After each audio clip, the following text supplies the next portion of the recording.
offering my humble pranams at the divine lotus feet of our beloved Lord. Welcoming elders, brothers, sisters, office bearers to this august gathering. Today is a wonderful day. It's a truly blessing of Swami that we keep getting fantastic speakers. The devotees come and share their experience. On this ongoing Sathsang series, today we have Amey Deshpande. Brother, please welcome here this forum. Thanks for taking your time amid a lot of tight schedule, and they work 24/7 at Perthi, and they're all children of Swami. They spent a lot of years with Swami, and we want Brother Amey Deshpande to share some of them that put us in bliss this evening. And I'll request Brother Raghavendra to introduce the speaker for the day. Thank you. Sairam. Request. Hello. Please put your mobile on switch off mode, please.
चरण कमल पर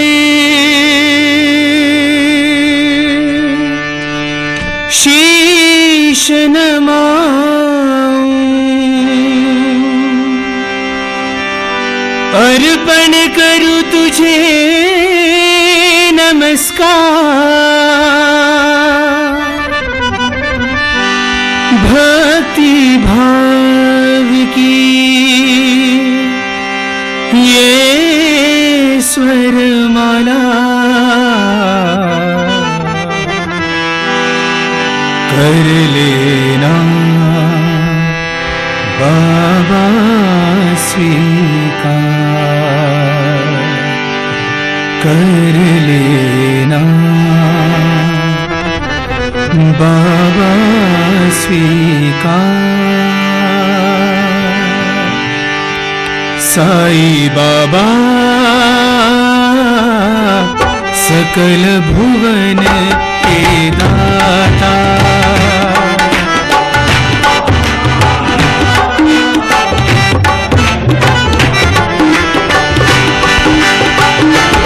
साई बाबा सकल भुवन के दाता।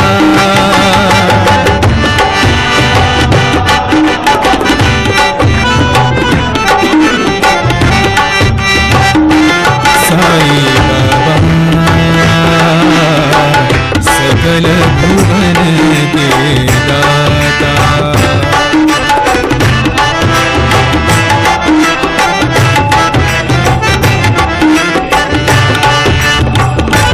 साई बाबा सकल भुवन के दाता।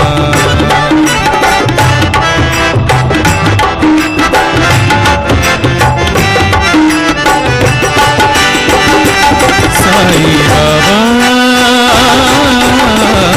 सकल भुवन के दाता,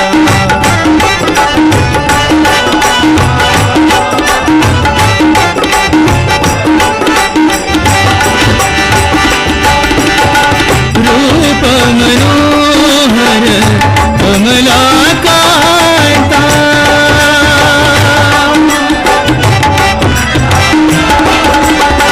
रूप मनोहर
भुवन के दाता।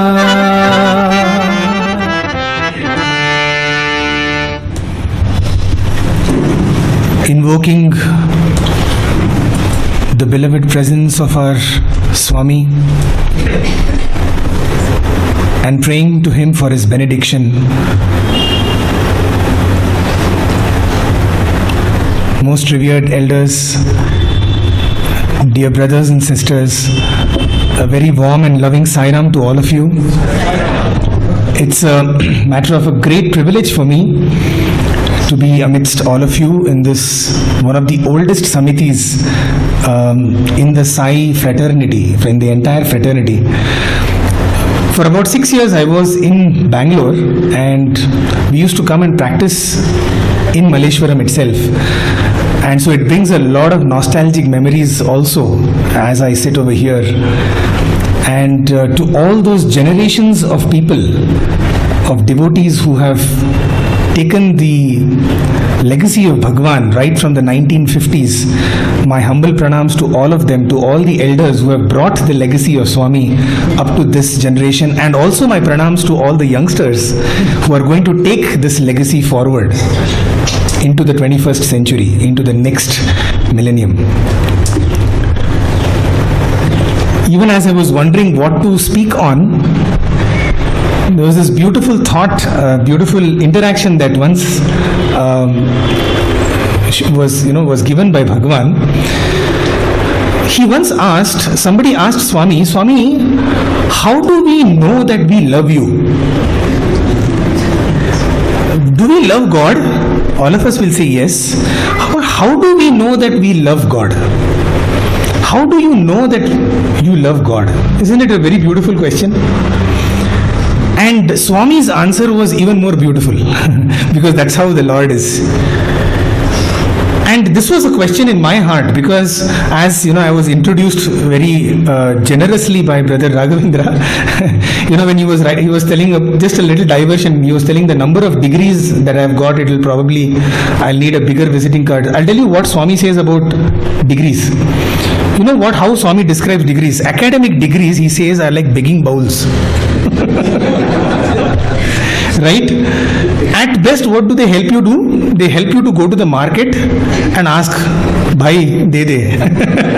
I am an MBA. Mujhe aur thoda de de.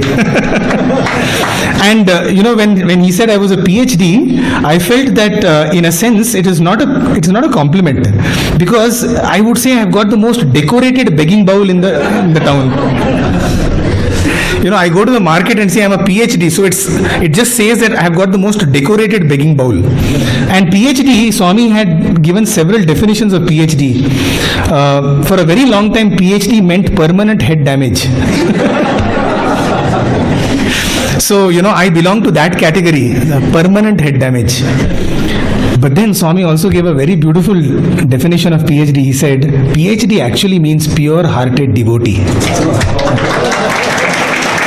And so from this stage of having a permanent head damage, we hope that at some point of time, Swami will grant us with this PhD, which is having a pure heart and have devotion at his lotus feet.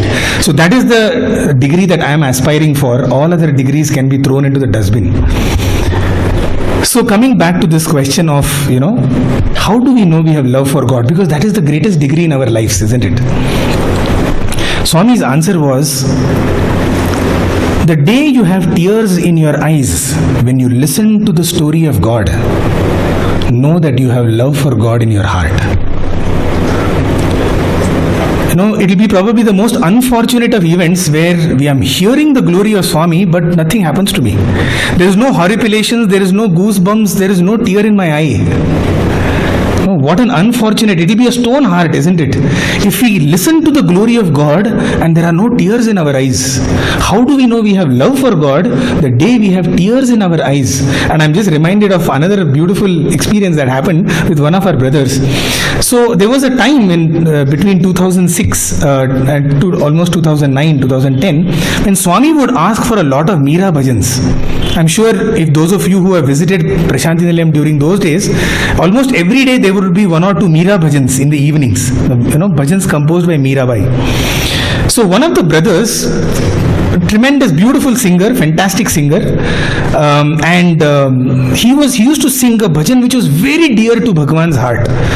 Darshan dijo aaj pyare, darshan dijo aaj. This is the bhajan. I'm sure you must have heard, it many times. So this brother, Swami would ask him to sing it every single day. Okay, and he had sung it, must have sung it about 35-40 times in front of Swami. So by the time you sing those many times, it's not a novelty. I mean, you're just waiting for, acha, Swami will say, sing, take bhajan, put 2 Pancham Shruti and start singing. It's that's how we become. So one day it so happened that we were all in bhajan hall. Swami asked this brother to start singing.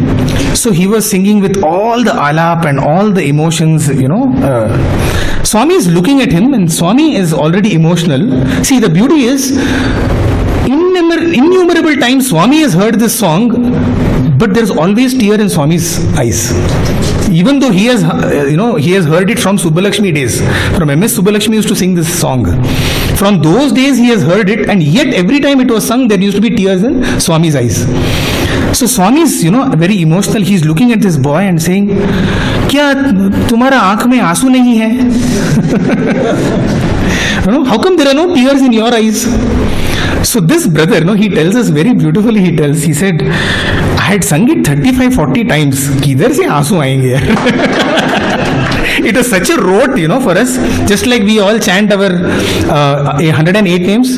Om Shri Sai Navasradayana, Om Shri Sai. That's all it becomes at the end of the day. For all of us, right? Whether it is Ishwaramba, Sutta Shriman, Purva, Sandhya, Pravartate, or Bhajans, or Nagar Sankirtan, or Seva, we do it so many times over and over again that now it does not, it has stopped, giving us that bhava. So same here also, this brother, Swami is asking, "Tumhara aankh mein aansu nahi hai?" So what he thought, he said, I'll probably try to act. I'll try to act emotional. So this brother, he actually did that in front of Swami, thinking that tears are not going to come. At least let me act as if I can, I am very emotional. Okay. Swami is looking at him and say, go. Then after about 2 minutes of singing, still there are no tears in your eyes. At that moment, this brother just stopped and he told Swami, it's not going to come, Swami. Because I'm not feeling it. He humbly submitted. He surrendered to Swami, saying, Swami, I'm not going to get tears because I'm not feeling that. Swami's answer to him was, the day you will have tears in your eyes, you will know how much love Mirabai had for me. If you want to know how much love Mirabai had for me, you will realize it the day you have tears in your eyes. That is that is what it means to have love for God. So it's been established that all of us want to have love for God, right? How do we get this love for God? Once in Purnachandra Auditorium, this was way back in 92, we were all in higher secondary school, primary school, and Swami, he loves to give. His whole life is about giving. So we idiots that we are, we have been recipients of immense number of gifts from him, physical, spiritual, mental, all, but we have no value for it. That's why I said idiots. So that day, Swami was distributing toiletries to all of us. Okay, and so many devotees will come and give something to Swami. Swami will give it out to students. Okay, so that day Swami was distributing toiletries. So toiletries consists of everything. You will have toothpaste, toothbrush, soap, okay, shaving cream, aftershave lotion, and then some really expensive perfumes also. Calvin Klein, BVL Gari, all of that. So it so happened that Swami is randomly picking up from the basket and giving to all of us. We are all seated in the line. Swami is walking through, giving, to each one. And more important than what we are getting, so that the fact that Swami is giving is we want to know what is Swami given us. Did I get a soap or did I get a toothpaste? And more important than what I have got is what my friend has got. Correct. So the moment I was getting my soap, I was looking, hey, terko kya mila? What did you get? What did you get? So that guy, so this was how it was happening. So some boys were getting some really expensive perfumes, and some of us were getting toothbrush, toothpaste, and all of that. And so the boys obviously getting toothpaste, and the guys who are getting expensive perfumes showing from there. Hey, I got this, yeah. Exactly this is what happens in our life. Everything that we get is Swami's prasadam to us. But we are not bothered about that. We are more bothered about what others have got. Correct? And all the time this comparison is happening. Oh, he has got a better house. Oh, he has got a better car. Oh, he has got a bigger house. More power, more positions, etc. More wealth, etc. etc. Little do we remember that it is Swami who is actually giving all of this to us. Okay, so this is, there itself there was a beautiful message embedded. But what we had not realized is that after distributing everything, Swami had quietly gone and stood on the Purnachandra stage. In the stage in Purnachandra, and he was watching what we are all doing. So it took us about few seconds to know that actually Swami has finished distribution and he has gone. So immediately somebody saw and Swami. Hey, Swami's, Swami's waiting for us. So the moment there was a hush in the Purnachandra, and Swami kind of, shouted from the stage saying, Andariki Dorkinda, has everybody got? So everybody had got something, or everybody said, yes, Swami, all of us have got. And then there was a little silence, after which Swami asked the most beautiful question. Swami said, now boys, tell me, who wants me? After all of this distribution was over, Swami stood over there, and probably the most poignant question in our lives. Now tell me, boys, who wants me? And Swami just smiled and went off. To this day, that question haunts me. Right? All of this prasadam that we have got from the Lord is waiting for only one moment. When is my devotee going to look up and ask for me? If I am capable of giving everything to you in this life, why don't you ask for me directly? Isn't it? So when we have love for God in our hearts, then we will want only Him. We will not want anything else. Swami often gives the example of a coconut tree. It's a tall tree. If you want the coconut from the coconut tree, do you look at the coconut tree? Very tall it is, yeah. Who's going to go up there? The shadow of the coconut tree is there. Let me take the shadow. It's easy. It's right on the ground. I just have to go and... Do we do that? No, right? Swami said, God is like the tree, the shadow is like the world. If you want anything in the world, okay, what we often do is, because this is easier to get, we run behind the shadow. In the process, what happens? We don't get this also, we don't get that also. Ask for the Lord and climb the tree of sadhana and get the fruit of the coconut. What happens? The beauty of climbing and getting the coconut is that not only do you get that, you also get the one in the shadow. Isn't it? So when you ask for God, you automatically get the world along with the God. So beautiful, isn't it? All our lives we keep running behind the world. What happens? It's like a mirage. It's like a shadow. We never get the world, and so we are disappointed.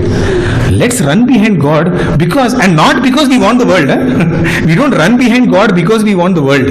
We run behind God because that is where the real manna is. That is where the real honey or that juice is. So the next question is, how do we get this love for God in our hearts? And that is what I thought I will share with you, some of our the experiences that we've had. Each one of us, I am sure over here, are treasure chests of experiences. I'm sure each one of us seated over here have been touched by the Lord at least once, if not twice or thrice or multiple number of times. And if we have not been touched by the Lord, we can demand that from Him. If we don't have an experience from Swami, we can demand an experience. Swami himself has told, yes, my devotees can demand experience and I will give it to them. Okay, so be rest assured that if you are not having one, you will soon have one. And if you are having one, so that's like a treasure chest in our hearts, right? Whenever we are down, whenever we are depressed, we are frustrated, we go into that treasure chest. What do? We don't keep wearing all the jewels we have at home, do we? Every day, all the jewels I have got, where and terrific I'm looking. We don't do that, right? On a special occasion, we open the treasure chest. And there are some days, when you are wondering, will the world accept me? What do? You open your treasure chest and you look at all your diamonds and your jewels and all that, and you feel very happy. Yeah. Just like that, the Lord's experiences are in our heart. It's a treasure chest with all experiences. Okay, all once in a while, once in a day, what we need to do is to open that and remove one, look at it. Swami, I love you so much. Keep it back. That's all Swami expects from us. He doesn't want us to do 24/7 constant integrated awareness. See, that is why, in Bhagavad Gita, the Lord gave 3 vows. He has taken 3 vows. What are the 3 vows? Paritranaya sadhuna means I will, we know the rest. Sambhavami yuge yuge. Second one is Sarvadharman parityajya mamekam sharanam. Third one is Ananyas chintayanto mam yejana yogakshemam vahamyam. Okay, which means he says that I will look, these are my vows, okay, to do what I am going to do. But there is a condition attached. In our ads also these days when we see, everything 50% discount, then there will be one star. Down it will be written, conditions apply. And mostly those conditions will not apply to you. Or rather, all those conditions apply to you and therefore you cannot get that 50% off.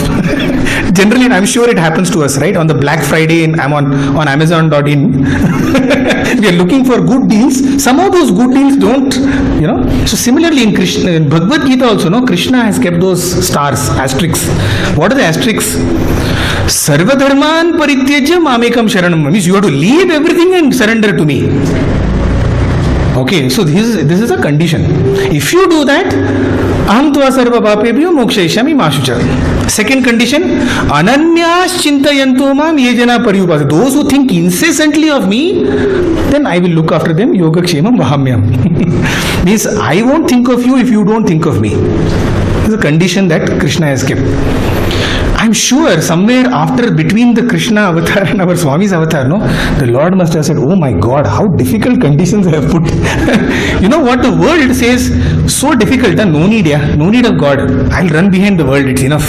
Who is going to think of him 24/7? Correct? So this time when the Lord came, he said, no conditions attached. In the letter, in 1947, 25th May, the letter which Bhagavan writes to his elder brother, okay, he writes down the mission statement of his life. And if you have not seen that, just say 1947 Satya's letter to brother. Just Google it, you will find it. Okay, in that he says, it is my vow to fill the lives of each and every person with Ananda. It's my vow. Okay, Lord, what do we have to do it for? You don't have to do anything for it. It is my vow, I'm going to fill your lives with Ananda. No conditions attached. It is the second line he says is, it is my task to bring on to the right path all those who have deviated. So Lord, what do I need to do for it? Nothing you need to do for it. I have already decided it. Right, here was our most compassionate Swami who simply said, all you need to do is to say yes to me once. Once you say, Swami, I need you, we deserve Swami. Right? So the question is, do we deserve Swami? We don't need to deserve Swami. We need to need him. Just need me, you deserve me. Right? So it is these treasure chests that we need to go back into. That's why I'm saying constant integrated awareness we cannot do 24, at least daily, for 5 minutes in the morning, 5 minutes at night. Can we open the heart and look at all those experiences that we have got? What is the legacy? What are those jewels that are there in our heart? And that is what I thought. See, every avatar which comes on earth, leaves behind himself with mankind. How does he leave behind himself? See, today we don't have the physical presence of Swami with us. But can we say that Swami is not with us? We cannot say that, and I will tell you why we cannot say that. Because every avatar which comes on earth leaves behind certain jewels in our heart. What are those jewels? There are 4 legacies that the avatar leaves behind. And this is something that only God in human form can do. We are not talking about the omnipresent, Nishkalo, Niranjano, Nirvikalpo, Nirak, not that kind of God. We are talking about the one in flesh and blood, which comes once in a while. We are talking about that Lord. That Lord, when He comes in human form, leaves behind 4 legacies. What are those legacies? And what are those jewels that we need to treasure with us? First and foremost, His name. Name is the biggest jewel that He has left behind for us. What is that? His own name. See, there were several thousand other names before. Why was there any necessity to add Sai Baba one more name to the long list of gods that we already have?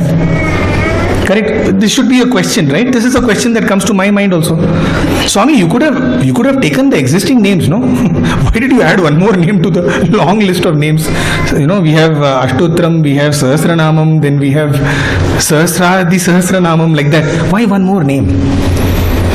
Because there is a power, and here is what I will tell you a story which shows the power of the name of Sai.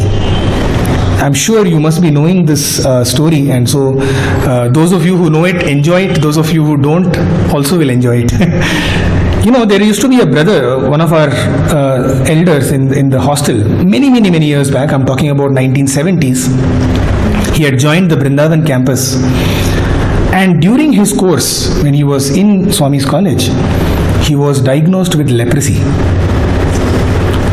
Okay, you can imagine what would have hit him when he must have realized that he has got leprosy. Needless to say, he could not continue his course because leprosy at that time, of course now it has been eradicated, but leprosy in those days was a contagious disease. It was looked down upon, and so he had to immediately truncate his degree and leave the hostel, leave Swami's college and go. When he was diagnosed with this, Swami was not in Vrindavan, Swami was in Prashanti Nilayam, and so immediately he had to leave.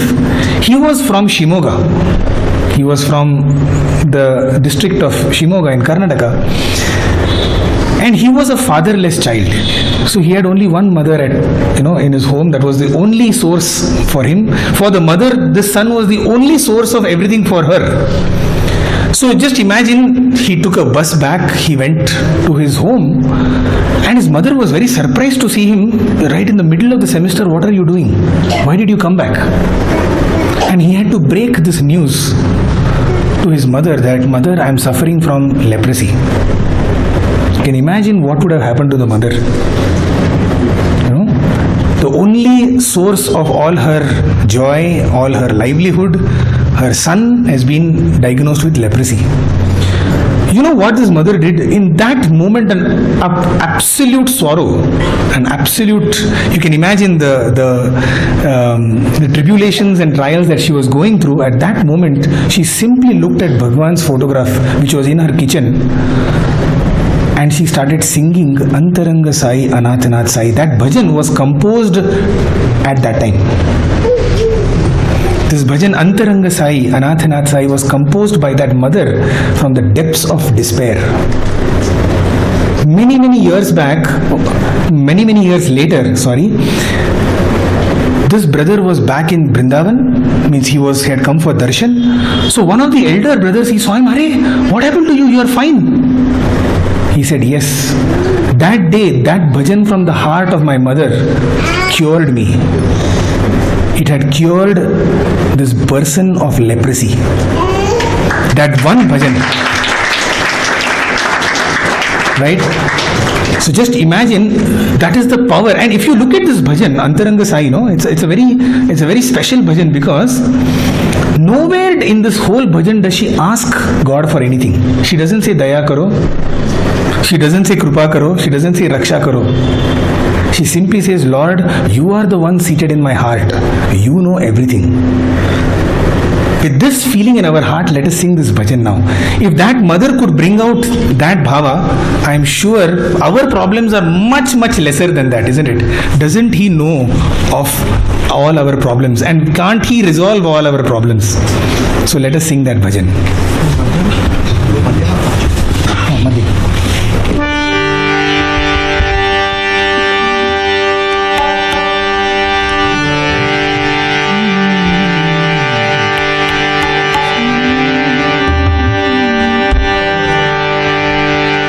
शांत ब्रह्ममया दिव्य स्वरूपा युगावतारा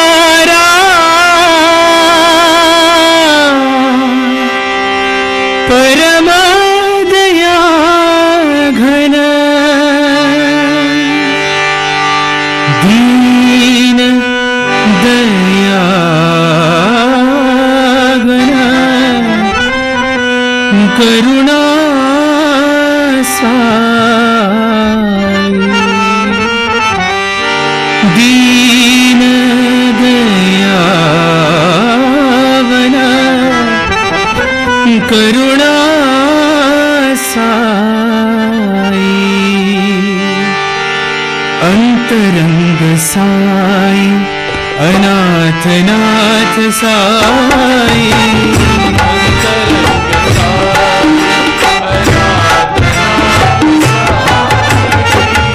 अंतरंग साई अनाथ नाथ साई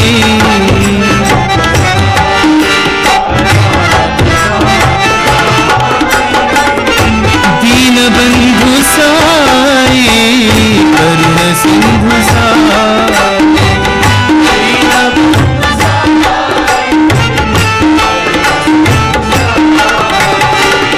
दीन बंधु साई करुण सिंधु साई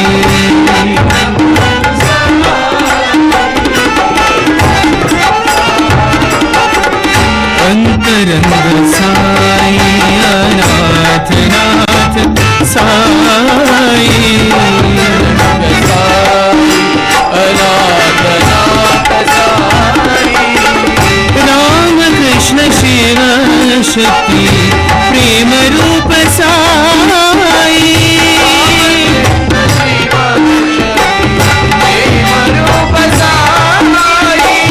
राम कृष्ण शिव शक्ति प्रेम रूप साई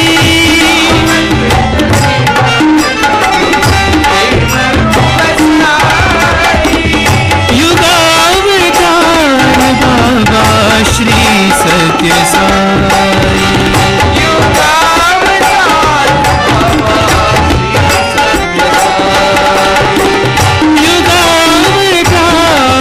बाबा श्री सत्य Sai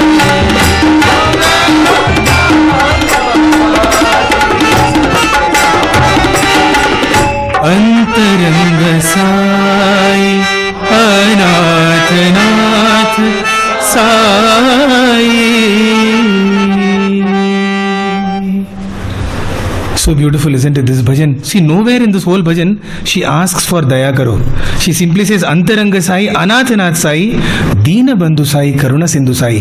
Just the word Sai was enough to cure this brother of his leprosy. That is the power of Sai's name. Just so imagine what a beautiful legacy that Swami has left behind for us.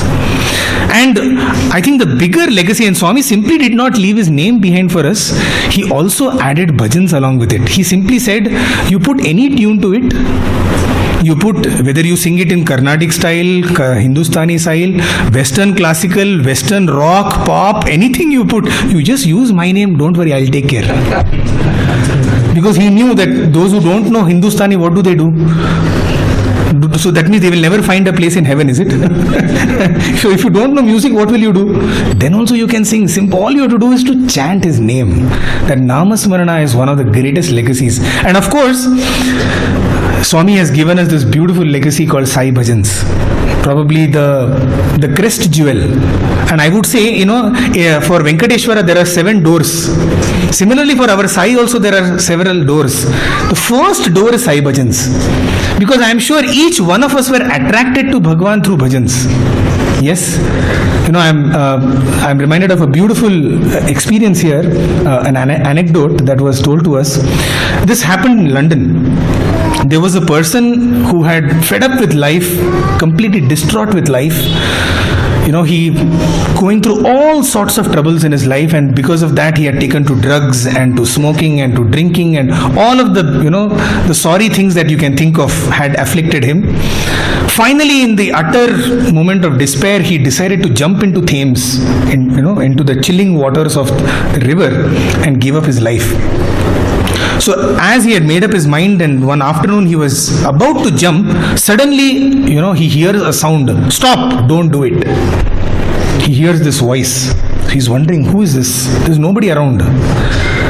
So he says, probably just my hallucination. And so he's about to jump into the river, and once again he hears, stop, don't do it. So he figures that somebody is watching him. He is not able to see him, but that person is seeing him. And then he, just like a GPS, he starts following the directions that this voice is giving him. Okay, the voice tells him, go from here, go like this, take a right turn, and he soon enters a residential complex where he hears the strains of Sai bhajans. He is deeply attracted to bhajans, and so he goes and he sits in the bhajans for the first time. He has no clue who is Baba. He has no clue who is, what are bhajans, etc., etc. But he is deeply attracted to those bhajans. He goes quietly and sits at the back, enjoys the bhajans. At the end of the bhajans, they play a Swami's bhajan in Swami's voice, and that is when he realizes, oh, this is the same voice that was telling him to stop. Needless to say, he knew that his savior was there. He became soon, it's so contagious, right? When you enter the organization, bhakti and seva comes so contagiously to you. So he jumped right into the service activities and the spiritual activities of the organization. This person goes on to say that in the civil war that happened in Czechoslovakia, in the Czech Republic, when the Sathsang organization was taking relief material into the civil war, that had broken out, he was a truck driver. This person was the first man to go into that war-stricken place of Czechoslovakia, and when they entered with the relief materials by the Sai organization, he was telling us that both the warring parties stopped. They stopped shooting each other because relief material had come. Okay, and he said we distributed relief material to both the parts, to both the sides. Just imagine, his life had transformed from taking his own life to saving somebody else's lives. Right? There was a point of time where he was going to finish his own life. From there, his life had transformed to saving other people's life. That is what Sai Bhajans can do. It's the best commercial for Sai Bhajans. Because we are all singers. But our problem is, that this singing, unfortunately, is an obstacle between us and God. What brings us to the Lord first, later on becomes an obstacle for us. Because we singers, we think that we are the ultimate people, and that's how we are treated in Sai organization, right? If you are a decent singer, people come and pat you. Oh, terrific! You're awesome. As if we are gods. Okay, and this gives rise to the most dangerous trait for us on our path towards Swami. Swami often used to look at us and say, "Are you a sinner or a singer? Are you a singer or a sinner?" Okay, and once, Swami gave the meaning of why he says singer or sinner. He says, if you, through your bhajans, are able to take somebody closer to God, then you are a saint. But if you, by your bhajan singing, are taking people away from God, then you are a sinner. So, if I give some touch, if I give some briga, or if I give some, harkat, okay, and because the moment I give some harkat and people say, kya baat hai, that means I have taken them away from God. I am a sinner. Correct? Yes or no? Because for that moment, he is praising my singing, not connecting with God. Okay, so all the bhajan singers, all of us have a very big responsibility. Swami would say that bhajan singers are like conduits. They are like conduits. They are like pipes. Our only job is to take the prayers of the thousands who have come and give it to the Lord. The devotee who is sitting back over there doesn't know how to sing. He is using your bhajan to convey his prayer to Swami. When we sing Daya Karo Shiv Gangadhari, there may be a person. See, once Swami was asked this question, Swami, means how do you say we get bhava? See, I am not in trouble, so how to put bhava when I am saying Daya Karo? मेरे को actually दया की जरूरत नहीं है. I don't need daya. There is nothing wrong with my life. So how do I then put bhava? Swami said, remember, you may not be in that situation, but somebody over there sitting, he is in that situation. He is using your bhajan. He is using that particular bhajan to convey his prayer to Swami. So imagine we are like courier service which is taking somebody's prayer and delivering it to the Lord. Imagine if that courier doesn't reach on time. What if the courier doesn't reach at all? Then we become sinners, isn't it? Imagine while that prayer is going through that pipe itself is very polluted and is dirty, which means the pure prayers of somebody else is getting contaminated by my dirt. So if I am having ego, if I have this feeling of that I am the ultimate, then that is going to contaminate somebody else's prayer. It is an absolute, probably the biggest sin that a singer can do. It's better to shut up. It is better to go and sit in the altar of my house and pray my own self instead of contaminating somebody else's bhajans. So for that nama has to be taken with that humility, because ultimately Swami would say, Mukam karoti vachalam pangum langayate girim. We have heard of this, right? Mukam karoti vachalam means one who can make a dumb person talk. Mukam karoti vachalam, one who can talk because in spite of being dumb. Pangum langhayate girim means a lame person also can be taken across the mountains. Yet kripatamaham vande paramananda madhavam. The one who has the grace of the Lord, by his grace even a dumb person can talk and a lame person can cross the mountains. Swami would often tell us, if I can do mukam karoti vachalam, I can also do vachalam karoti mukam. If I can make a dumb person talk, I can also make a talkative fellow dumb. Remember that. Once I remember to one of our brother singers, a very beautiful, fantastic singer, very talented. Swami told him, Acha gata hai, very good singer. You sing like this, Swami will take you like this. Swami, he's showing, I will take you up like this. Ego aata hai, if you get ego, I will drop you from here. I won't even leave you back down. I will drop you from here. Swami said, Tumhara awaaj le leta hai. I will take away your voice. Let us know in whose presence we are singing. Dangerous. All only because he loves us so much. See, imagine he has gifted us with a voice, and after that, if we are going to look at that jewel instead of the jewel of his name, right? This is also a jewel that he has given for all the singers over here, right? This voice is also a jewel, a gift that he has given us. If we keep looking at that jewel only and saying, oh, so beautiful, when are we going to appreciate the jewel of his name, which is far more beautiful than? So that is about the name. And here I would like to tell my own experience when we were in second year post-graduation. So second year post-graduation, we become like the kings of Sathsang educational institution, because we are the senior most student. I see a lot of the brothers over here, who just passed out from their second year post graduation. So we call it second PG. Okay, so second PG boys, we think we are the ultimate. Because we have spent donkey's years in Swami's institute, right? We know in and out, we know everything about, we know the loopholes, we know the good points, we can, right? So even when I was in my second year post graduation, we were only 3 singers in my batch. So other than the senior singers, we were only 3 singers, and Swami would come very early. So mostly the other senior singers who were working in the ashram, they wouldn't find time to come, So mostly it would be just 3-4 of us who would sing everyday bhajans. And so Swami would look at us and, he'll smile, he will bless, he will tell, now you sing, the next bhajan you sing. So, in about 4-5 months, our callers had gone up, and we were like, what, God, I'm Asthan Vidwan of Prashant Indilayam. Okay, that kind of, that absolute arrogance, and ego. And so the moment that happens, the treatment starts. Okay. So one day I was slotted to sing. So Swami would often sit for about 7 to 8 bhajans. 7 to 8 bhajan takes about half an hour. So that is how long Swami will sit.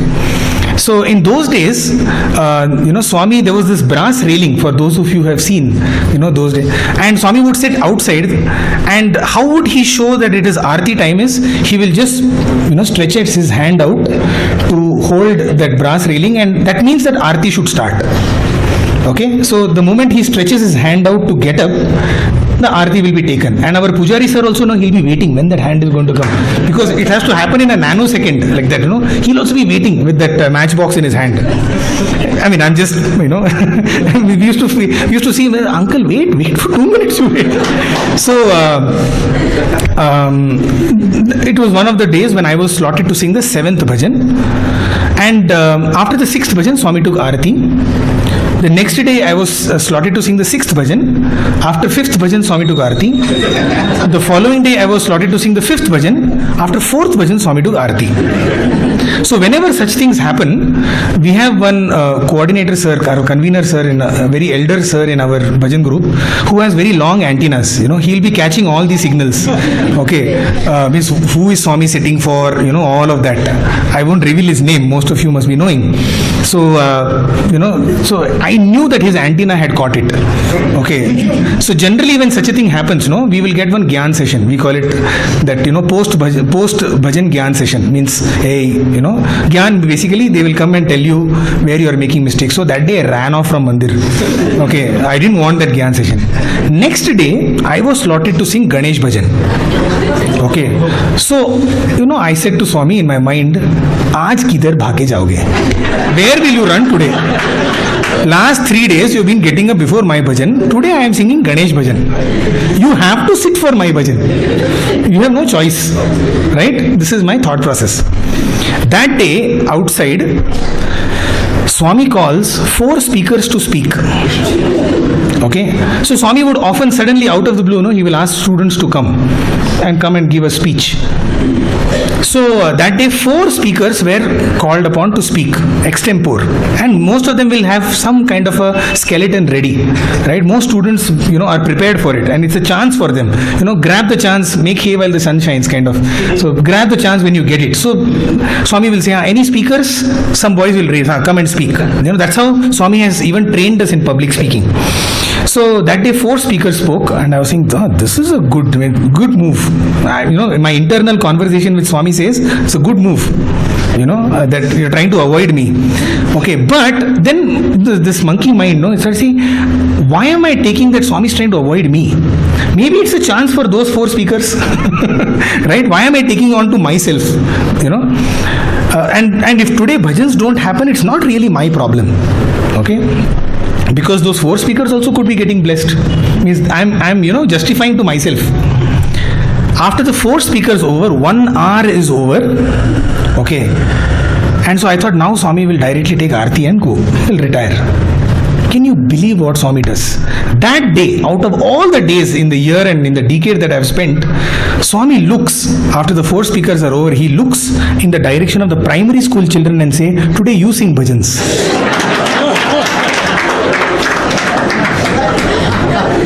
I couldn't believe it. This move was like a checkmate. Because I couldn't imagine that this also he can do. See, the point is, we think that we are designated to sing bhajans. If God wants, he can make a dumb person sing bhajans.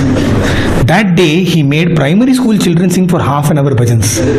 It was a red letter day, a gold letter day for primary school. It has never happened in history. And you can ask Siddharth also. Primary school never sings in Mandir. That day they sang, thanks to me. Okay, and needless to say, after the bhajans I was called and I was told, boss, take off, don't sing. Obviously, because Swami will not tell you directly. This is how he will give signals. This is how the Lord talks. We should be keen enough to, get the signals, understand what he's trying to tell. So sir told me, you take off.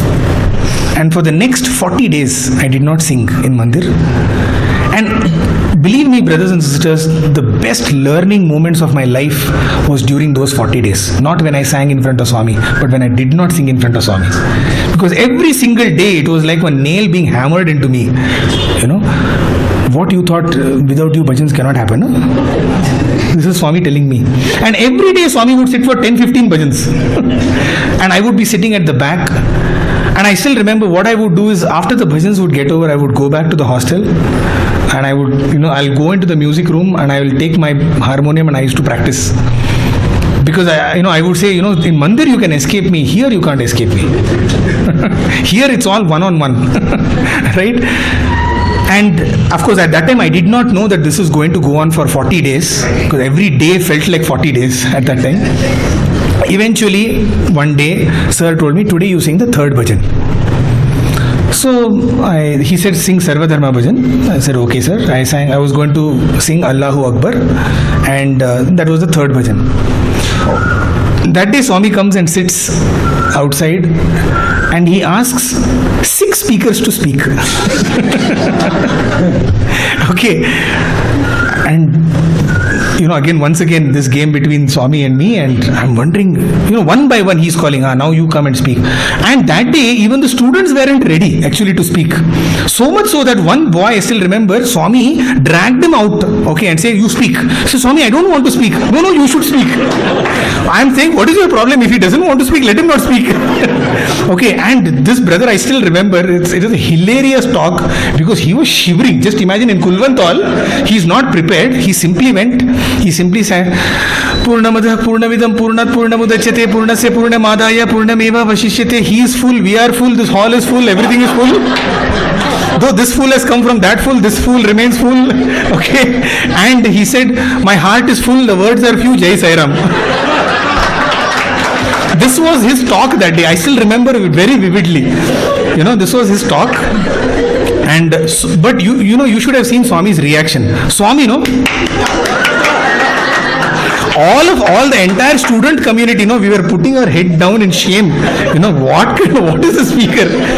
Okay, but that day Swami was happy, and when Swami was happy, the whole Kulwant hall was happy. See, that is another beautiful lesson. When God is happy, the world is happy. Make God happy, the world will automatically be happy. Okay, so that day like this, we had some 6 talks. Okay, I'm looking at the watch and I'm thinking, oh my God, looks like even today there's going to be no bhajans. Okay, and if today there's no bhajans, my bhajan career is over. After this, and then again this monkey mind, see how it is. I felt, today also if there is no bhajan, it's not my fault because there are 2 more singers in front of me, Maybe it is theirs, means my treatment is anyway going on. Maybe somebody else's treatment is starting today. Okay, so I conveniently say that if there are no bhajans today, it's not my problem. Okay. 6 speakers got over.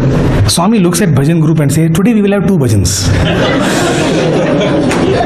Okay, and I am looking at Swami and I'm wondering, what is your problem? All you need to do is to lift 1 more finger. Why can't we have 3 bhajans? What is so sacrosanct about 2 bhajans? You very well know that I am slotted 3. And in the next 2 bhajans, the prayer that was broadcasting from my heart was at high bandwidth. Okay, all entire bandwidth, to Swami. Please, Swami. Okay, and Sai Ram, Sai Ram, Sai Ram, Sai Ram, Sai Ram, Sai Ram, Sai Ram, Sai Ram. It's going on. Please give chance. Please give chance. Okay, I said, just simply, the thought was, Swami, if today I don't get to sing, Swami, finished it is. Means I'll never again sing in front of you. Okay, and the only thought was, have I learnt my lesson? So that means if I thought I was a good singer, and if I was thinking that the bhajans cannot happen without me, dare not have that thought again in your life. Because he's the hero, we are all zeros. And even as this thought, was the second bhajan came to an end, Swami's hand stretched out, my heart sank, because I knew now that sir is going to put Aarti. Okay, and with his left hand, Swami says, let us have 1 more bhajan. And Swami stood for the entire bhajan, Allahu Akbar, and that day I really meant what I sang, which was Allahu Akbar, because Allahu Akbar means Allah the Great. My Allah was standing in front of me. You are absolutely great. I sang the bhajan. After the bhajan, Swami said, now take Aarati. That day I realized that in order to teach his children Swami is even ready to take upon himself the discomfort. See, Swami had a broken hip. For him to stand itself was a very, very big thing. But just to teach a lesson to me, I will be ready to take upon myself as much pain. But are you ready to learn the lesson that I am giving you? So even while we chant the name of the Lord, so this is the greatest, why I said this is the legacy, the first legacy that the Lord has left with us, name, but how we should take it. What is the second legacy? What is the second jewel that Swami has left behind for us? His form. Names are there, but his form, his rupa. Yes. And this, we oftentimes, we take this form for granted. Let us all remember one thing, that this form, in many ways, even he did not have a choice with this form. Because if you know that about this form, it has been written in all the great scriptures, in Quran, in Bible, in all the nadis have described this form. How many years back? Thousands of years back. That when Mahavatar will come, he will come in this particular form. Which means, probably even Swami did not have a choice with the form that he was supposed to take. Because this form has been prayed for by us in our previous janmas. That Lord, when I come, and when you come on earth, let me also be with you as your contemporary. Okay, and give me this form. So this form is not an ordinary form. Today, often, this form is not with us. Of course, he has left behind this legacy for us. Physically, this form may not be with us. Oftentimes, we make this mistake of equating his form with other things. Whether it is materializations from photographs, vibhuti, kumkum, chandan, amritam, people claiming or people saying Swami is speaking through me, right? And we oftentimes feel that, this is the same, which means what we are actually doing is we are equating Swami's leelas with Swami. Yes or no? By equating Swami's leelas with Swami, it is like saying, actually God, you need not have come because your leelas are enough. It's giving me enough joy. You need not have come. If Vibhuti could have come from some photograph, I am happy. So actually you need not have taken a form. No? Yes or no? Do you agree with me or not? I am trying to make a little sensitive point over here. Okay? When we say that Swami, I am getting the same amount of joy that I get from meditating on your form, which means we are equating something with his form, and nothing can be equated with his form. Because even I'll tell you, God realized souls never tell meditate on me. Ramana Maharshi never told meditate on me. He would always say meditate on who you are. What is your, the path of inquiry. Ramakrishna Paramahamsa, realized soul, never told meditate on me. He always would say meditate on Mother Kali. And you look at any self-realized soul, all God-realized souls, they will always point you towards God. Only avatars will tell you meditate on me. And that is why in Shirdi Sai Satcharita, there is one whole chapter which is about meditating on the form of God on Shirdi Sai. Yes, we all have read it. It starts with his feet, right? Because meditating on the form of the Lord is capable of giving us the ultimate. Nothing else is capable. His leelas, yes, no doubt we will be very happy with his leelas. It gives us a lot of joy. But let us not equate the two. Let us not say that, this person, Swami is telling me something through him, therefore he is equivalent to Swami. Yes, it is his leela. Accept it, be happy with it, that's it. Don't equate it with Swami's form. I'll tell you why. Because Swami's form is not ordinary. And just to probably break this a little serious tone that has come, let me tell you a very beautiful story. It was sports meet time many years back again. Swami had come to the ground and Swami was talking about the necessity to be physically fit. So there was one brother who was a 6'4" brother with 56-inch chest and very well built. So he was also in that group and he started thinking, see, Swami should not speak about physical fitness and all. Let him speak about Atma Paramatma and all. Okay, means that is his physical fitness. Look at Swami's thin frail. Okay, he's not capable of lifting dumbbells like I do in the gym. Okay, what is he talking about? Physical fitness. Pretty, that is how students think, unfortunately. That yes, Swami, this is not Swami's cup of tea. Physical fitness is not Swami's cup of tea. He should leave it to us. Let him stick to his topics. Spirituality, Atma Par. The moment he got this thought, Swami looked at him and said, what are you thinking? Okay, so he immediately got one jolt. Swami said, you are thinking I don't have strength. Oh, Swami, what is he? He can't tell anything. Swami said, I challenge you to a arm wrestling duel. Okay, so the first thing is, wow, what a chance to hold Swami's hand. Okay, so immediately a table was brought. Swami sat on one side, this brother sat on one side, and Swami is getting into an arm wrestling duel. So the first thought this brother got was that let me just gently hold his hand. If I press his hand, if something happens to his hand, I will be finished. Whole ashram will finish me off. And that too, it is the hand which creates. There will be no creations for next 2-3 months. So, gently he held Swami's hand. Okay, very gently. But even as he held Swami's hand, he realized that it was rock solid. It was like he was holding a rock. And so he slightly started putting his strength, to move Swami's hand, and it was not moving a nanometer. Yeah, I'm not even saying centimeter. Okay, not a nanometer it was moving. And started perspiring, and Swami is in his usual inevitable, kya breakfast khaya nahi? No strength. Okay, and then Swami said, if you want you can use the other hand also. This brother used his other hand because now it was his izzat ka sawal, his matter of his pride. What is this? I'm going to gym for last 2 years. I'm not able to move Swami's hand. He used both his hands, and then Swami looked around, and so Swami said, if you want, you also can join. 5 hands were trying to move Swami's hand, and Swami's hand was not budging 1 centimeter. 5 hands. After about a couple of minutes, Swami said, enough, chalu. So immediately everybody, and Swami said, tell me, from where do I get this strength? So what will be our answer? Swami, you are God, Swami. It's the simplest and the silliest answer we can give. Okay, Swami, you are God, you can do anything, Swami.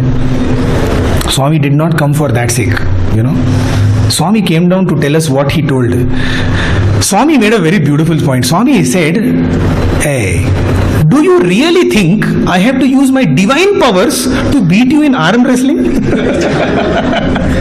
Means you think God has to show off his divine powers to beat man in arm wrestling. This is why he comes down, is it? Means Avatar, just imagine Avatar goes back up, Narada asks him, oh Avatar, how was your journey? Hey, no problem, these fellows couldn't defeat me in arm wrestling.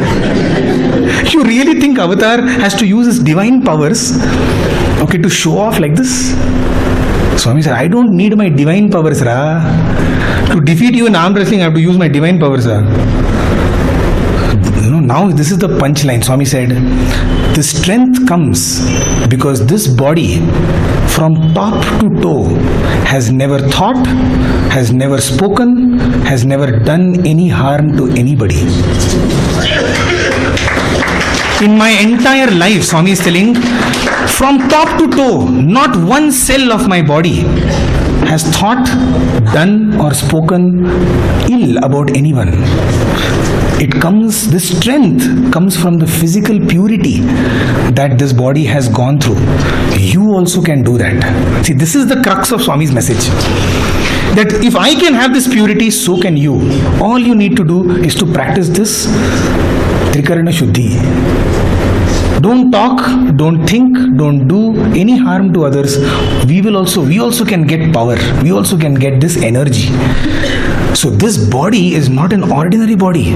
It is a body that has lived that message for 85 years. And to now suddenly, that is what pains me sometimes, that now suddenly we are happy with so many other things. Vibhuti comes from some house, we say, oh, Yes, no doubt that is Leela. That is not Swami, because his form is not an ordinary form. It has been prayed for by thousands of sages and saints over thousands of years, and that is what is concretized in this Sai avatar. Okay, let us keep this avatar in our treasure chests. This is the second legacy that Swami has given us. Let us keep it. And it is not just for us to keep. It is for us to take and give it to the next generation. The next generation wouldn't have had that fortune of seeing him in flesh and blood, but they will still have the fortune to see him the way he looks. See, currently we don't know how Krishna looks, right? We go according to what others have drawn or have sculpted how Krishna looks. But now we have seen how God looks, right? And therefore that form is so critical. What is the third legacy that Swami has given? The third and one of the most important or most beautiful jewels that Swami has given is his message. Right? In fact, it so happened that after 2011, in the same year in May, we all had gone to Kedarnath. Some of us, because we were not able to stay in Parthi, so we all thought, let's go somewhere else. So we went to Badri and Kedar and Yamunotri. And in the Kedarnath temple behind, at that time, before the floods, there was one Kedar Baba. We used to call him Kedar Baba. Everybody used to call him Kedar Baba. A great realized soul. And when he is in Kedarnath, 24/7 there will be langar. That is 24/7. Anybody can go and have food in his, it was a temporary shed that he had actually installed.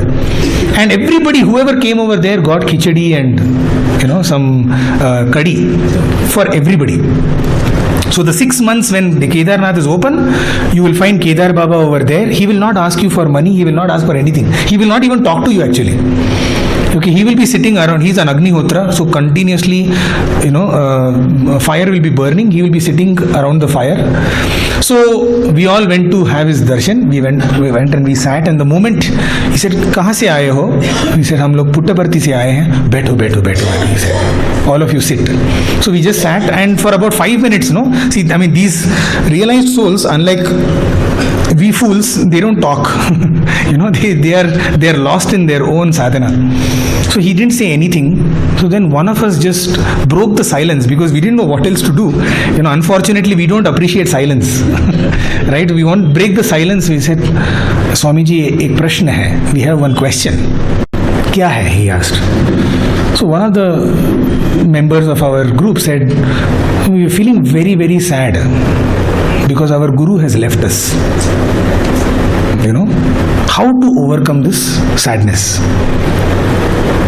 And he just looked in very deep and red eyes, and in fact he passed away in the floods. He's no more. Because we had kept his contact with us, and then the moment floods happened, we tried to contact him, but his cell was coming as switched off. Then 2 months later, we got a call from that same cell number, and it was from his ashram in Pune, and they told us, "You had called several times, we have got so many messages from you, what is up?" So we said, "No, we just wanted to know whether Swamiji is fine." And they said, "No, Swamiji passed away. He did not live through that floods." He looked at us and he said, "You saying your guru is gone?" The moment he said that, we felt something is wrong. Something in what we said is wrong. He said, "Guru can never go. Guru kabhi jata nahi hai." So we said, don't give us this gyan. This gyan we also know. He's omnipresent, omniscient. Kind of. That's the first thought that came, right? He says, so he almost kind of read our mind, and he says, "Tell me, what is Guru? Who is Guru?" So we just kept quiet, and he said, "Asal mein," means in Hindi he said, and very beautifully he said, "the true Guru is the words of the Guru." No, Guru ke vachan hi Guru hai. Guru is not this physical form. Okay, so we are going just one level. We just spoke about the form. Now we are going one step ahead. Guru cannot be limited to his form, because if you actually look at what does Swami, then he himself told us. So what does Baba say about Guru? So he says Gunatita and Rupa Varjita. Gu stands for Gunatita, Ru stands for Rupa Varjita, which means which does not have any Rupa. Correct? But this is having Rupa. So then what is and this is also having Gunas. It has all the attributes. The form has all the attributes. So then what is Guru? So he says, why? The reason I am saying Guru's words are like Guru. Because a word does not have any form. Yes, it's just a sound. We give it a form through language. The same word can be written in all languages. Which means actually his words are Rupa Varjita and they are beyond attributes. Am I making sense? Right? So which means his words are the real Guru. So when Swami said Manasa Bhajare Guru Charanam, okay, the Charanam doesn't mean that we have to only focus on his. What does Guru now mean? Oh mind, contemplate on my message. Because my life is my message. If what is Swami's life is his message. Right? So now if we claim ourselves to be Sai devotees, then what we need to hold in our hearts and treasure in our hearts is Swami's message. And what is Swami's message? Very, very simple. This bhajan kind of, encapsulates this entire thing of what is Swami's message.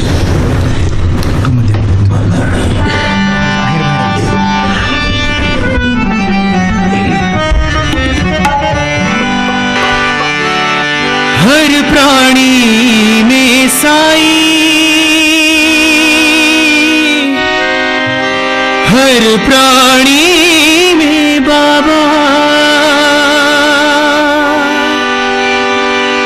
प्रेम करो सब प्रेम करो, मेरा साई प्रसन्न होगा,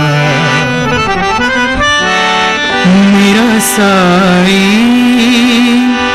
प्रसन्न होगा,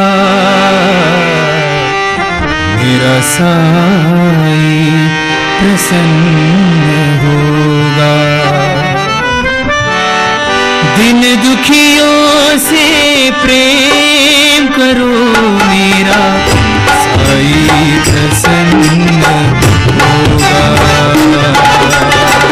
दिन दुखियों से प्रेम करो, मेरा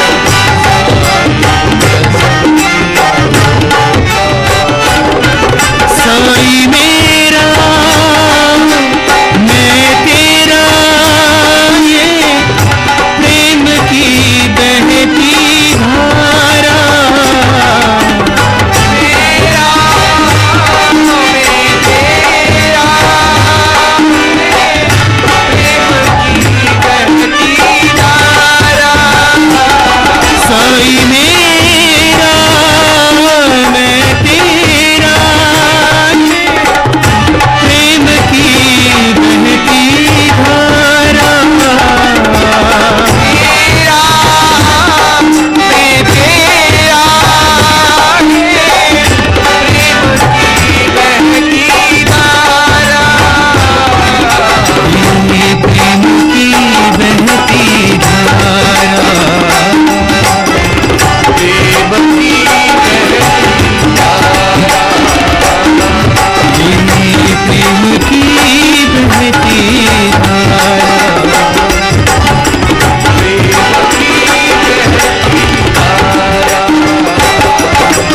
साई प्रसन्न होगा, साई प्रसन्न होगा।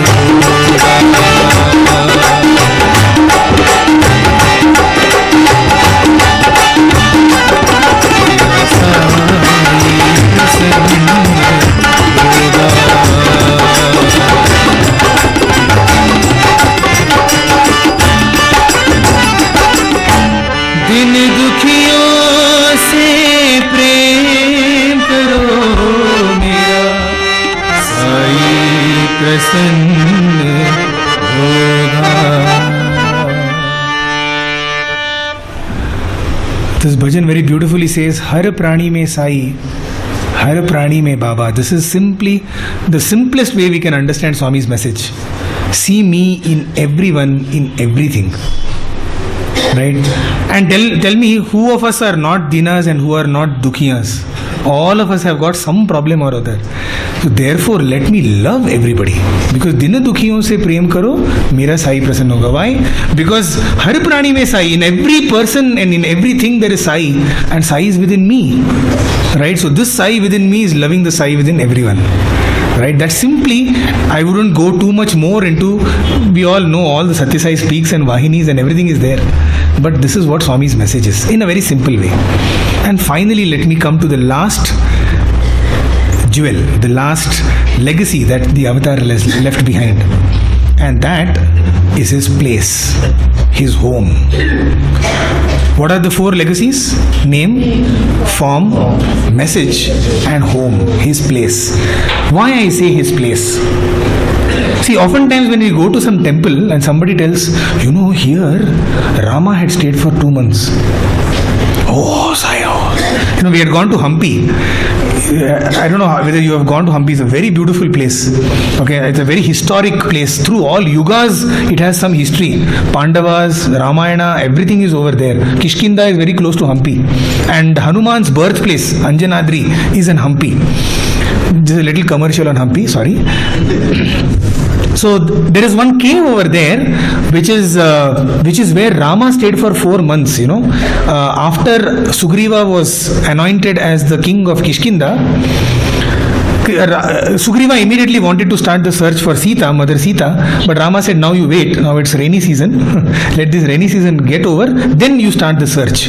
We all know the story. So it was during those 4 months that Rama stayed in that cave. That cave is there even now in Hampi.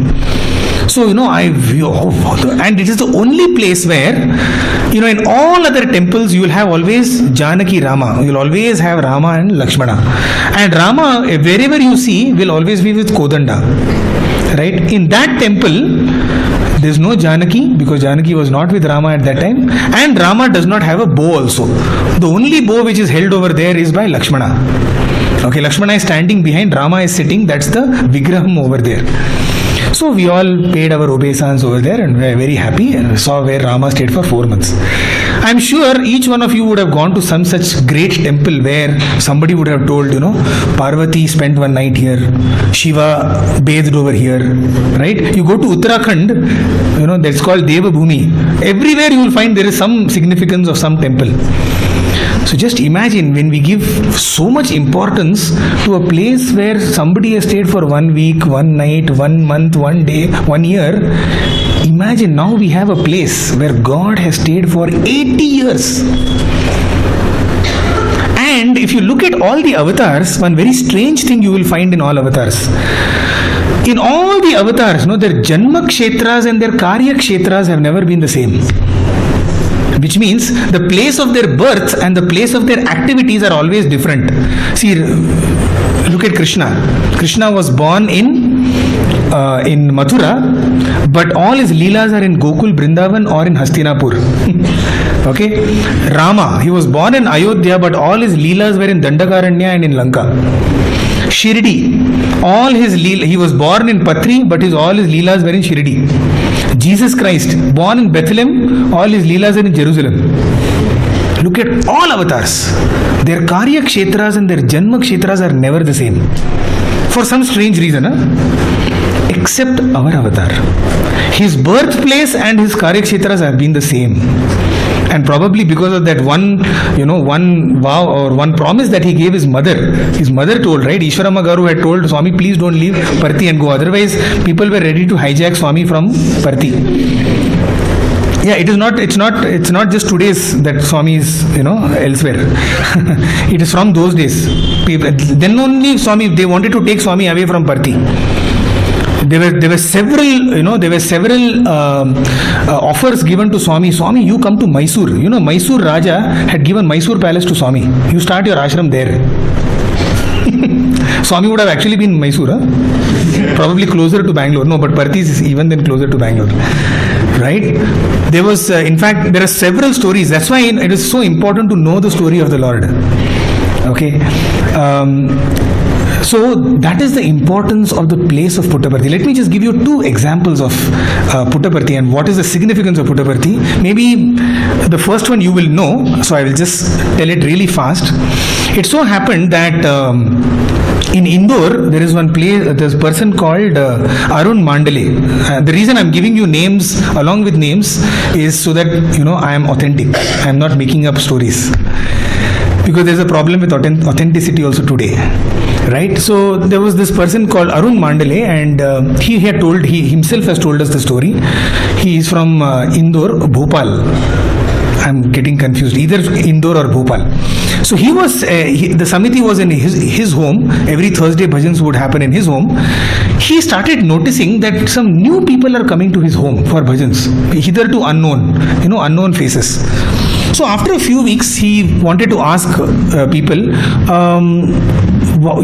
from why are you coming, from where are you coming, how do you know that bhajans are happening here? So they said, oh, you don't know. There is one Swamiji who has come to the railway station. He sits on the platform. He is telling all of us to go to your house for bhajans. Bizarre, right? So he said, who is this Swamiji? I don't know any Swamiji. And so he said, they gave him the address where he sits. So he went the next day, and verily there was one Swamiji, very effulgent face, sitting on the platform. And so he went near that Swamiji. The moment he approached the Swamiji, Swamiji said, stop. Said, you cannot come near me. Why? So only on two conditions I will allow you to come close to me. So what are those two conditions? One is you should not fall at my feet. Okay. Second condition, I will fall at your feet. So he felt this is really embarrassing, Swamiji falling at my feet. So what is this? So anyway, that the moment Arunji went there, this Swamiji fell at his feet. So he said, what is this? Please tell me what is the secret behind this? So he went on to tell a story. He is from Shivananda Ashram in Rishikesh, the Divine Life Society. So he was telling that when he was a little boy, and he was in Divine Life Society in Shivananda Ashram in Rishikesh, our Swami, as a 32-year-old Swami, he had come to see Shivananda in the ashram. So he has seen Swami as coming to the ashram, and he says that when we knew that Baba was coming to the ashram, Swami Shivananda, who until then was on the wheelchair, had suddenly got up from the wheelchair, and he personally monitored the decoration of the entire Shivananda ashram, because he was so happy that Swami was coming. And the moment Swami entered into the ashram, Swami Shivananda fell at Swami's feet. Now for all the inmates of Shivananda Ashram, it was a shocker. Our Swamiji is falling at some other Swamiji's feet. Right? That was a shocker for all of them. Okay, how can this happen? And that too, Swami Shivananda was 80-year-old. Our Swami is 30-year-old. One very senior Swami falling at a junior. It was quite, So this is what happened. And throughout the entire stay of Swami in Shivananda Ashram, Swami Shivananda was bubbling with joy. He was so happy. Never had people seen Swami Shivananda so happy. Swami left. Shivananda also passed away, or he gave up his mortal coil very soon after that. And this thought, kept this little boy who had seen all of that. This thought kept haunting this boy. Who is this Swami? Who is this Swami? And he went further deep into Himalayas, into the Badrika Ashram near Badrinath, and he would do his meditation, and Swami would guide him in his meditation.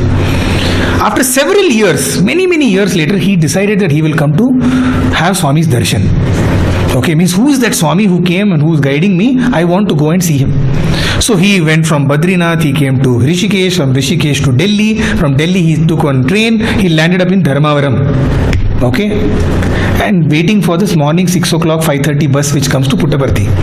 His train had come very early. He went into the waiting room, he sat over there and just dozed off, because there was some more time, so he just knocked off. He got up after an hour and he found himself back in his cave in Badrinath. He was not in Dharmavaram railway station. He is back in his cave in Badrinath. And a voice, which is needless to say, Swami's voice is telling, who gave you the permission to come to Puttaparthi? I have not given you permission to come. Till I give you permission, you cannot come to Prashanti Nilayam.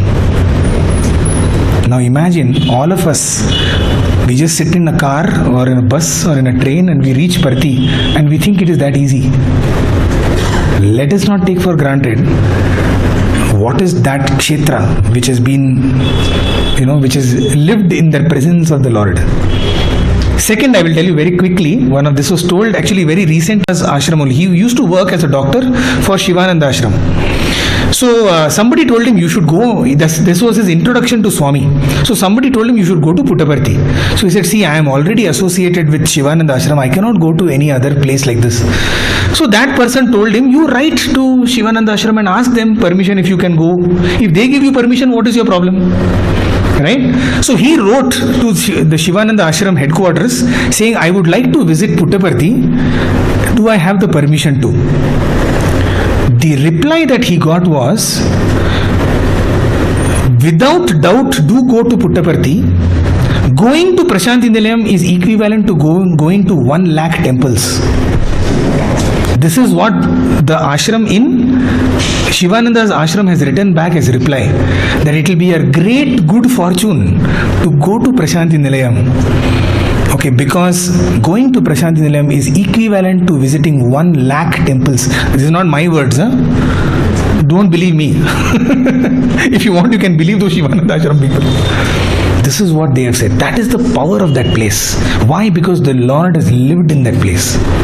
So while Swami is everywhere, yes, Swami is omnipresent, Swami is in everything, Swami is in every photo, right now he is here. But still there is one extra bit of charm to Prashanti Nilayam. These are the 4, and this is not just our legacy, this is the legacy that we have to take and pass on. I have already run way beyond my time, so I apologize for that. And we will just end with this one bhajan, which is actually Swami's, the padyam of this bhajan is Swami's own composition, in which he defines himself. Who is Swami? Who is Sai? Maybe before that I will just end with this one more beautiful story. There was one of our professors in our university who went through a very, very difficult time in his life. Just to explain to you how difficult that 1 year was, he lost his wife, he lost his 2 daughters, and he lost his job, all in the same 1 year. You can imagine what a tsunami after tsunami it is, right? So imagine what would have been going on through his mind and his heart. As he was contemplating, Swami, why is this happening? When he was praying thus, Swami came in his dream and told him, goldsmith, goldsmith, goldsmith.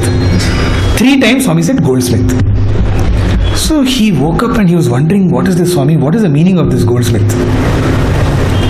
Few days passed contemplating, he was not able to. One day as he was walking in Bangalore, as he was walking, he happened to walk past a goldsmith shop. So the moment he walked past, he remembered what Swami had told. So he entered into the goldsmith shop. He went in front of the goldsmith and sat and said, tell me something. The goldsmith was, who are you, man? Okay, what is this? What is this kind of question? So he says, I don't know. You just tell me something. Maybe the message has to come from you. So the goldsmith was taken aback. He said, what do I tell you? Let me tell you what I do. Whatever work I do, I will... yes sir, please tell. So see, basically I make jewels and gold and... Yes, okay. How do you get your gold? He says, what we get is raw gold with lot of impurities. So first thing we do is we hammer all the impurities out of the gold. Okay? And when all the physical impurities have been removed and the impurities that we cannot see with our eyes are still there, we take this gold and we throw it into fire. And even as this goldsmith had started narrating this, Sir had already started getting his answers. Okay, so he said, what happens to the gold in the fire? He said, it melts, and all one by one, it's a very painful process because all the impurities are removed, are sucked out from that gold, and it burns. But he says, when does how do you know when does this end? When does this process end? He says, I have to keep looking at the gold because it should not overburn. Okay, so here is also a beautiful thing that even while the burning process goes on, the goldsmith keeps looking at the gold. Okay, he says, okay, so tell me, when does this end? When does this process end? And here was a punchline when the goldsmith says, the process, I know that the gold is pure when I can see my reflection in the gold. Each one of us will be going through that, because the Lord will end with only that one thing. The day He and I are one, that is where our journey ends. Whether it is this life, whether it is 100 lives from now. Okay, but that is why we have come to Swami. That is why the avatar walks into our lives. And once he walks into our life, our goldsmith process has started. Okay, so brace yourselves, fasten your seat belts. Right? Let us end with this bhajan. One bhajan.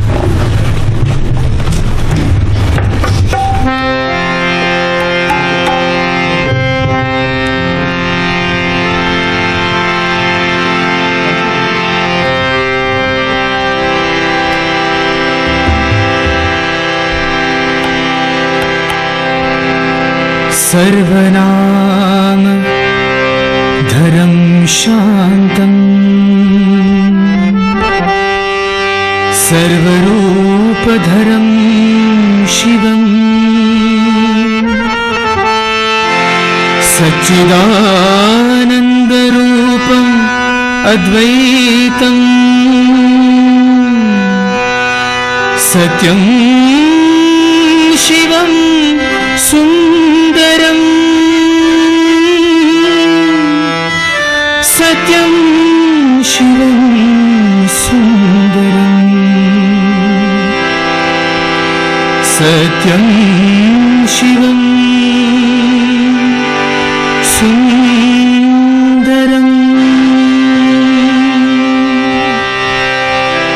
सर्वनाम स्वरूपम साई बाबा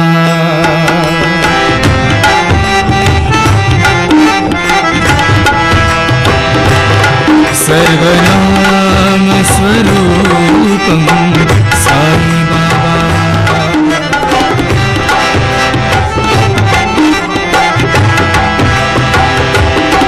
सर्वहृदय निवासम साई बाबा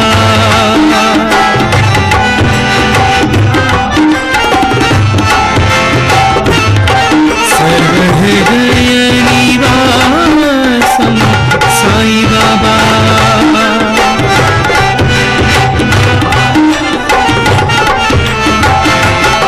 सर्वनाम स्वरूपम साई बाबा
स्वरूपं साई बाबा।